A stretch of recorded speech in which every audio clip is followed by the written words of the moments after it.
Hey everyone! Really quick before we start, the artist Serena Vale created a YouTube avatar for me, and it's amazing. Look at his grumpy little face! I'll link Serena's details in the description. Now on with the show! No more pollution! No more No pollution! more No more pollution! Stop killing the earth, bro! I love you, Erica! My friends, you are a part of history.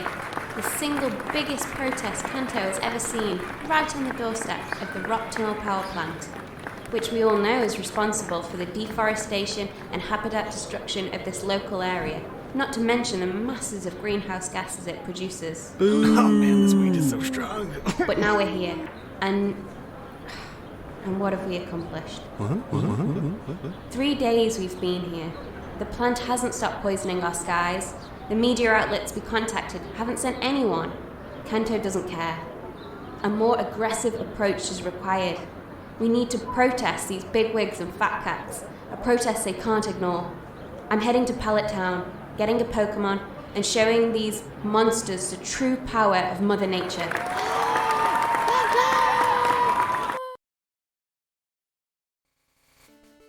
As Erica arrives in Pallet Town, she heads straight to Professor Oak's lab, the local Pokemon smuggler who's been known to give new trainers their first Pokemon for the right price. So you see, Oak, a partnership with Dantech is exactly what this town and your operation needs. You really should consider it. Well, that all sounds very promising. I'll definitely consider it. Oh, Erica, come in. I received your payment and I've got a selection of Pokemon ready for you.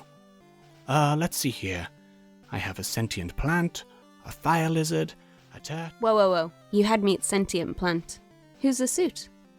Alright, love. I'm Dan from Dantech. We're a little company from Johto looking for potential investment opportunities in this lovely little area. You know, I was just telling your professor friend here about how much money you could make if you let me clear the forest west of Pallet Town and put a hotel up there. A lovely beachfront town like this could make a killing. Shh. Hey Professor, any chance I could grab that fire lizard? Wiping the spit from his eyes, Dan initiates a battle. Time to see what Erica's Bellsprout Ivy is capable of. Ivy is able to do a small amount of damage with not very effective Vine Whips, but is soon taken down by Charmander's scratches. Ha! See you around, Erica. No time to worry about that guy. He's nobody. Erica heals up her new plant friend and double checks her hit list. Looks like her first stop is Pewter City. Brock's knowledge of ground and rock has led him to become Kanto's oil tycoon. He fracks all day, every day. He's a fracking machine. After years of peaceful protests highlighting the dangers of what Brock was doing, showing the toxified groundwater that was making the downstream citizens of Pewter and Viridian sick, the fracking hasn't stopped. Until now. With just 2 Vine Whips, Ivy is able to take down Brock's Pokemon, and whilst begging for his life, Brock agrees to shut down his operation for good. Go frack yourself, Brock. Next is the power plant, which is controlled out of Vermilion City. Cerulean is on the way, so Erica stops off to admire the picturesque lakeside town. But when Erica arrives, she notices things don't look quite as idyllic as they once did. The lake looks kind of murky, so she pops in on Misty the mare to ask what's going on. After defeating one of the mare's goons, Ivy the Bellsprout evolves into a Weeping Bell. With a bigger mouth comes a bigger appetite for justice. Hello, Mare Misty. I was just Hey, what was that? What was what? That oily money I saw you counting, you fishy bitch. I don't know what you mean. Ivy has ways of making you talk.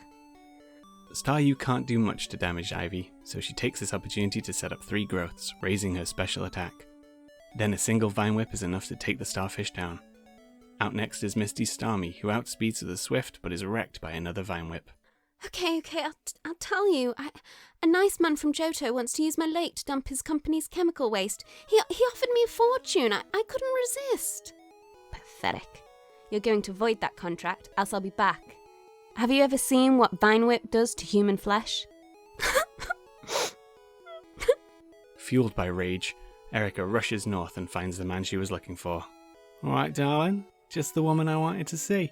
A little birdie tells me you're the owner of that massive plot of land south of Saladon. I was really hoping to put a car park there after my partnership with the shopping centre. What do you say? Over my dead body. Ivy outspeeds Dan's Pidgeotto and puts the bird to sleep, and then begins to set up growths. After 3 growths, Pidgeotto wakes up and does good damage with a gust. Ivy hits back with a Vine Whip which takes him to half. Pidgeotto gets off a sand attack before being finished off with another Vine Whip. The Fire Lizard is back. He gets Ivy down low with embers as she misses Sleep Powder after Sleep Powder. Eventually one lands, then Ivy is able to take him down with a Wrap and a Vine Whip. Next is Abra, who can only teleport, so Ivy takes this opportunity to finish off her growth setup, ready for the Rattata. The Rattata is able to do a bit of damage with a quick attack, but it's not enough, and a Vine Whip ends the fight.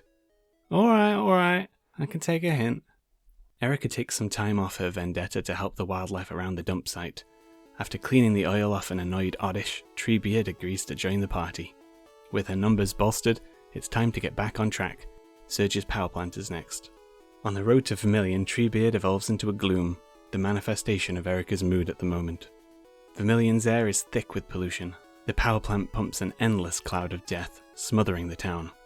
The owner of the plant is Surge. He's spent a decade turning himself into a single point of failure for this entire operation. Without him, there's no plant. Target acquired. Treebeard is able to take Surge's Voltorb out by poisoning it and then absorbing it down. She then paralyzes the Pikachu whilst getting paralyzed in return. Surge heals the Pikachu and the mouse begins to increase its evasiveness. Treebeard is eventually able to overcome the paralysis and take the Pikachu down with 2 absorbs. Surge's final Pokemon is Raichu. Treebeard is able to get him to sleep and do some damage with acids, but is taken down. Ivy is out to finish the job. Despite Raichu's double team usage, Ivy is able to take him down with a single acid. Alright, Surge, I'm not gonna ask again. Shut this place down. Whoops, see ya! It didn't take long for the plant to stop running without Surge's influence, and the citizens of Vermilion are able to breathe fresh air for the first time in years, in perpetual darkness. After battering some local capitalists, Treebeard evolves into her final beautiful form, a Vileplume. Whilst in her hometown of Celadon on the way to Fuchsia, Erica decides to pop round to her non-profit, the Celadon Women and Flowers Club. But something doesn't look right. The beautiful garden that was in front of her club has been completely removed. There's a man in a high-vis jacket outside the club. Erica storms over. Who the hell gave you permission to do this? The man looked her up and down and was a bit confused. Don't you remember, ma'am? You did. What are you talking about? I've not told anyone to do anything. I have the contract right here, ma'am. Upon entering the club, Erica sees the imposter who had signed away half of her land. Oh, crap. What are you doing here? Give me back my kimono. I don't want to get blood on it. Treebeard is able to take down Dan's Victory Bell with a few acids, getting paralyzed in the process. Tangela hangs on a bit thanks to some healing, but acids take her down too. Finally, it's Vileplume v Vileplume, with an acid off. But thanks to Treebeard's level advantage, the fight is soon over. Erica gets down in a headlock and forces him to void the contract. Once he does, he runs off, swearing revenge. You'll rue the day you cross me. With her green belt land protected for now, Erica proceeds with the plan. Next on the list is Fuchsia's chemical plant. The air gets thick with toxic fumes as she gets closer to Fuchsia. The roaming biker gangs who use the chemicals recreationally try and slow Erica down, but she's a woman on a mission. After smashing her way through the bikers, Ivy evolves into a Victory Bell. Onto the man who's pumping pollutants into the earth and atmosphere. Ivy smashes the coughing down in 3 returns after Koga frantically tries to heal him back up. Next is Muck, who increases his evasion with Minimize, but 2 accurate returns finish the blob off. A critical hit return takes down the second coughing. The last Pokemon is Weezing. If it ain't broke, don't fix it. Ivy sticks to the previous tactic, and despite getting smokescreened and brought down low with sludges, she's able to win the battle with some more returns. With Koga cowering under his cape, Erica adds some of Treebeard's acid to the chemicals, neutralizing them and rendering the factory useless. At this point, Erica's rampage against the modern world has picked up a great deal of media attention. Many young protesters are reaching out to Erica to join her cause, but it's hard to know who's in it for Mother Earth and who's in it for the social media clout. Oh no. Welcome aboard, Groot. Don't make me regret this. Groot tells Erica that the pyromaniac Blaine is trending on Instagram. Apparently he's attempting to break the record for the world's biggest bonfire, and is eyeing up Pallet Town's forest for the timber. Sylph is next on the list, but this is time sensitive, so change of plans. Managing to catch Blaine and his brainless goons before they set sail for Pallet Town, Erica takes the nutter on. Blaine leads Growlithe, who intimidates Ivy, but despite the attack drop, 1 return is enough to take the pup out.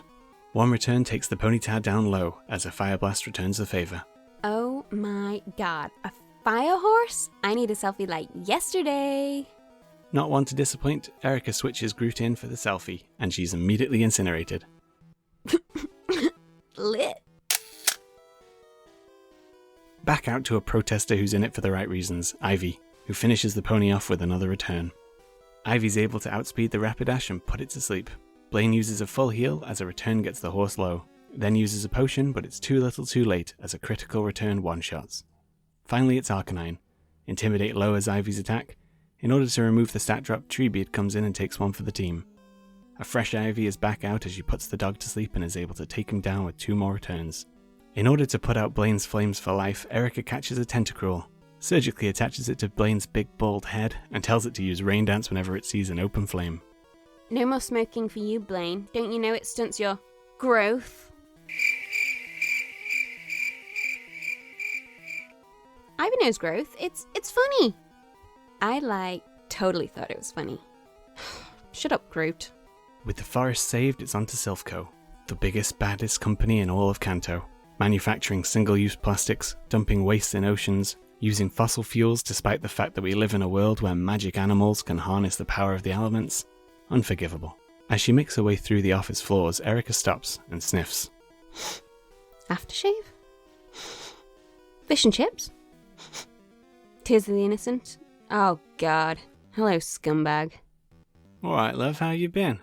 Sorry about earlier with me impersonating you and all. What are you doing here? Me and the bigwigs in the next room had just had a lovely chat about partnering with Sylph. Increasing production, increasing profits, everyone's a winner. Yeah, everyone except the Earth. Don't be so negative. We're only on this planet for a short while, why not make the most of it? Sell your land to me and live a life of luxury. I have a better idea. How about I kick your ass and then introduce myself to the people behind this door? Ivy's on a rampage with returns. Dan's Pidgeot, Execute, and Alakazam all go down to the power of Ivy's love for protest. Charizard is next, and always one to share the fun, Erica switches in Groot, who is immediately wrecked.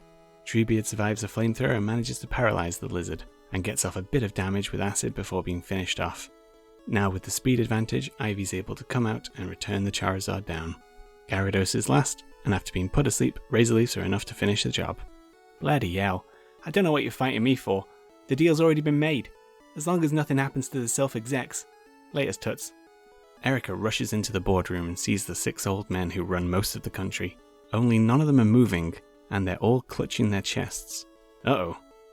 Looks like they heard Erica's threat from outside the room and died from fright.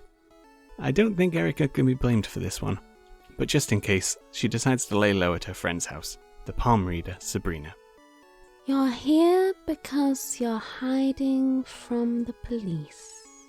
Yeah, I literally just told you that, Sabrina. Oh, right. I'm sensing a man. His name begins with a B? C? D? Oh, yes, D! Dan! Yes, Dan, yes. I sense him. He says not to worry about the money and that he's in a better place. What the hell are you talking about? He's alive and all he cares about is money. Oh yes, I knew that. Give me your hand, my child. Oh no. Oh dear. This line here says you should give up on your one-woman war. No good can come of it. Leave Dan Peck alone. Oh no. Not you too. What did he offer you? I'm sorry. He promised me my own TV show. Seance with Sabrina. It sounds wonderful. I can commune with the dead, make predictions. I just had to promise to keep you from interfering with his plan. Sabrina, I have a prediction for you. You're about to regret that decision. Groot manages to poison Kadabra and do a bit of damage whilst being brought low. Treebeard tags in to finish it off with an acid. Mr. Mime is next and 2 more physical acids are enough to take them down. Alakazam is out now and after setting up a Calm Mind does massive damage to Treebeard with a super effective Psychic. Ivy's out for revenge and is able to outspeed and finish off the Alakazam with a return. Last is Venomoth, but it's no match for Ivy as a single return one-shots the bug. Betrayed, and now with the only safe haven in Saffron compromised, Erica decides to go for a last-ditch attempt and finishing her hit list before the fuzz finally closes in. Just the little old task of taking on the Viridian mob. Nothing happens in this region without Giovanni getting a piece of the action, whether that's extorting businesses for protection money, intimidating competitors, essentially making sure the rich stay rich. And of course, not letting people like Erica affect the status quo. Erica kicks the door down at the Viridian Gentlemen's Club. Cigar smoke billows out. Hey, yo! Erica's in no mood to explain herself. It won't be long before the police find her. She unleashes her plant protesters upon the poker-playing goons. Giovanni is ill-prepared for this fight. Even Groot the Poser can take on his Rhyhorn with a single Vine Whip. Nidoqueen is too much for Groot to manage, so Erica switches into Ivy, who is able to win after using 2 returns. Dugtrio is taken down with a single Razor Leaf. 2 returns for Nidoking, but Ivy's health is quite low. Giovanni's last goon is another Rhyhorn. In the interest of sharing the love, Erica gives Groot another shot. Groot is able to get the Rhyhorn down low to a sliver with a Vine Whip, but then a takedown defeats both Groot and Rhyhorn due to recoil. She tried her best. In the now trashed gambling den, it's chaos. The criminals are scrambling on the floor, picking up any money that had fallen off the tables in the carnage of the battle. The sounds of police sirens can be heard in the distance, which causes everyone to scatter. Everyone except Giovanni. Erica leans in close to his bloodied face. This is my town now. She then knocks him out with a strong right hook, and surrounds his unconscious body with a pistol, some drugs, a photo of the police chief's mother, everything the DA should need to put this guy away for a long time. Groot thinks she sees Erica place something in Ivy's bag-like mouth, but amidst the smoke and confusion, she couldn't be sure. The gang sneaks out the back as police raid the entrance. Time to lay low and wait for this whole thing to blow over. There are mountains west of Viridian which separate Kanto and Johto. Erica and the team should be able to hide there, living off the animals and drinking from streams until it's safe to return to Salvadon. But who should they bump into as they try to hide away? Dan. Well, well, well. I hear you've got into quite the spot of trouble since murdering the Sylph Board members and terrorising the Gentlemen's Club. I was just on my way back to my HQ. Phase 1 of my advance into Kanto didn't quite go as smoothly as I anticipated thanks to you, but don't worry. Phase 2 is going to be far more aggressive. Oh, and don't be surprised if the police are able to find you pretty quickly. I'll be giving them a call as soon as I get in. Ta-ta. Erica looks at her team, her warriors. Their vacant expressions tell her exactly what she needed to hear. This isn't over, and if she's going down, then it'll be on her terms, and she's going out with such a bang that the world won't be able to ignore it. That's not what I was saying. With the whole group in agreement, Erica chases after Dan, on the long and rocky road to Dantech HQ. Bruised, muddy and grumpy, they eventually arrive at the headquarters. It looks exactly how you'd expect a monument to capitalism to look. Just an exuberant display of wealth, a fountain, a huge lobby, a department store built into the side of it. Disgusting. After asking to please see the CEO, the secretary tells Erica that he's doing important business and can't be disturbed. No worries. Ivy uses one of her tentacles to tap the secretary on the shoulder. With that 1000 IQ strategy, the gang find the executive elevator and find themselves chilled to the bone. They can see their breath in front of their faces. As the fog clears, they see which department they found themselves in. Oh my god, legal. Even though the blood in my veins froze years ago, nothing gets my cold heart pumping like delivering a legal smackdown. Erica Flowers, by my count, you've committed at least 8 counts of armed battery, 5 cases of breaking and entering, 3 counts of corporate espionage, 6 counts of murder by suicide, and the most heinous of all, an associate of yours used a Taylor Swift song in their TikTok video without permission. On top of that, the law stands with Dantech. Every acquisition, every deal, every act you consider to be cruel or environmentally unsafe, they were all done within government rules and regulations. Not a single law was broken. Instead of harassing a business owner who is legally innocent, perhaps you should take your little protest to the government that actually makes the laws. But Lorelai's suggestion falls on deaf ears. Tell me, is the sentence different for 9 counts of battery as opposed to 8? Well, probably not by much. Ah! Ivy's able to get off 2 growths as the dugong sets up a hail. Then Razorleaf is able to shred the seal and the Slowbro. The Lapras survives long enough to confuse Ivy, but even a heal from Lorelei won't stop the inevitable. Lapras goes down.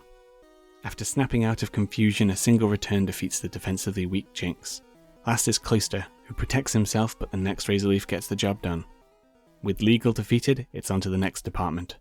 This next room was the opposite of the one before it. This one was hot and sticky. Gym equipment littered the floor.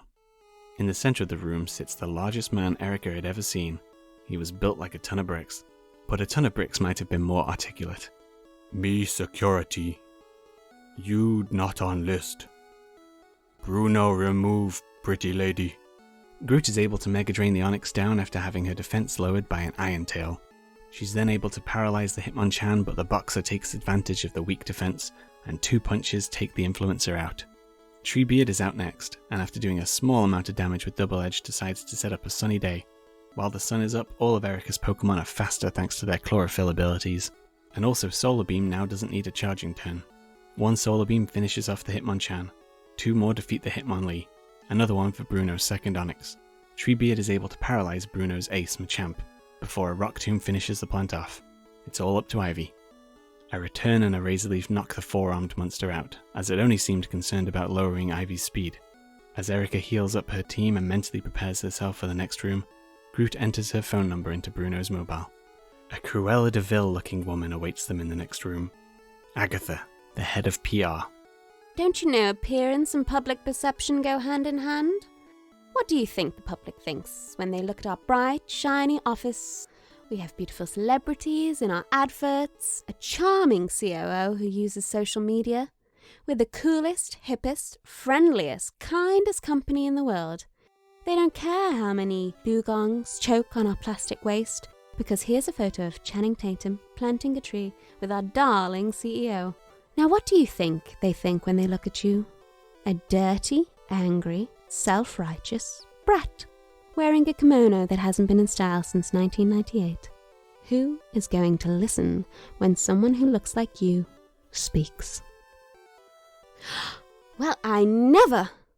Ivy leads against the Witch's Gengar. She puts the ghost to sleep and then sets up 3 growths. Ivy's then able to 2-shot the Gengar with Razor Leaf, taking a bit of damage from Shadow Punch in the process.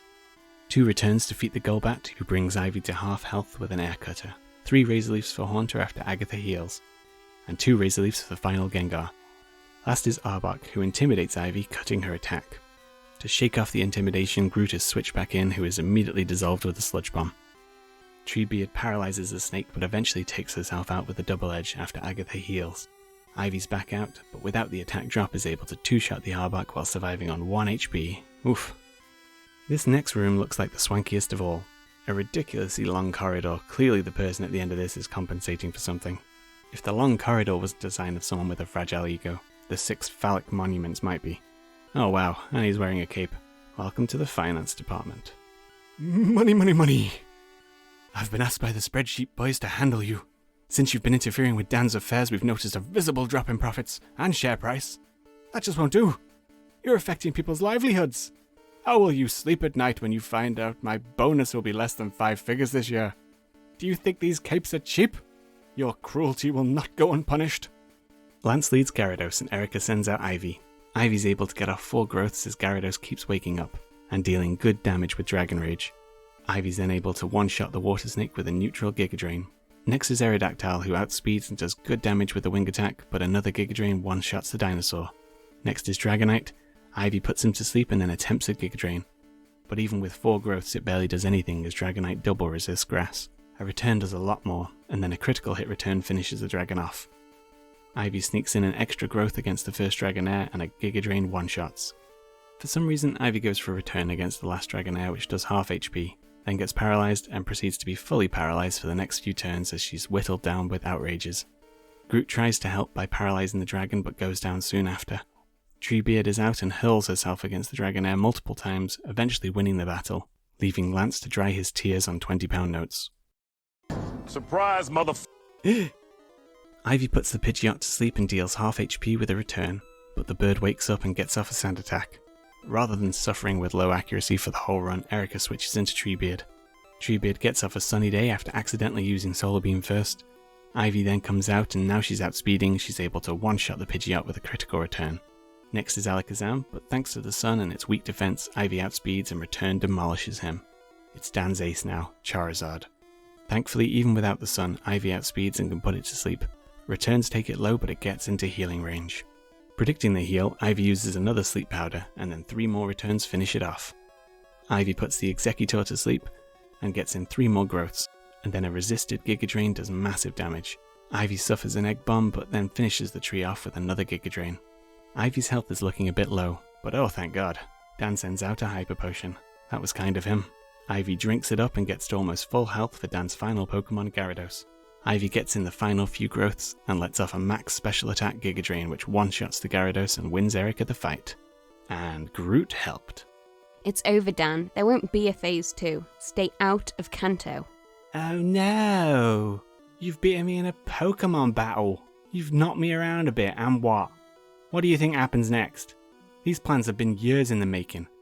I have lawyers, I have contracts. I'm completely in the clear. Your little conquest may have scared some of the little fish I was after, but how long do you think they're going to be scared for? Is that your plan? You'll continuously break the law, Kanto's vigilante, fighting everyone I try and contact. How sustainable is that? The truth is, darling, that as long as I'm breathing, I will not stop. I will not rest until I've squeezed every last penny out of your precious continent, and there's not a goddamn thing you can do about it. I have everything. You have nothing. You're right, except for one thing. I have one thing that you don't. Oh yeah, and what's that? Love? Morality? Something worth fighting for? Yeah, but also a gun. Erica reaches into Ivy's mouth and pulls out one of the mob's pistols. Oh shit!